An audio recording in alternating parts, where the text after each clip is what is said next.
em recordessin com la mestra que sempre estava amb un somriure, no? Que intentava, doncs, tot i els dies dolents, d'intentar ser molt optimista, treure el millor de cada nen, o sigui, com ser, bueno, la més, no divertida com per fer tonteries, sinó la més feliç per poder acompanyar, doncs, la vida dels meus alumnes. Això m'agradaria que se'n recordessin de mi per això.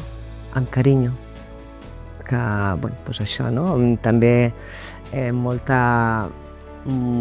molt el que intento transmetre també és el carinyo i sobretot amb un sentit de l'humor, no? Amb una miqueta de gràcia, no? M'ho he passat bé, no? He après i m'ho he passat bé. A mi m'agradaria que em recordessin sobretot que tinguin el sentiment de que els vaig ajudar molt, que es van sentir acompanyats.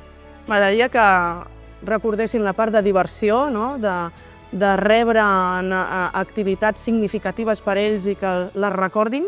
Això m'encantaria, no? Que ho recordessin i que em tinguessin molta estima, evidentment, perquè jo a ells els hi he tingut a tots i a totes molta estima.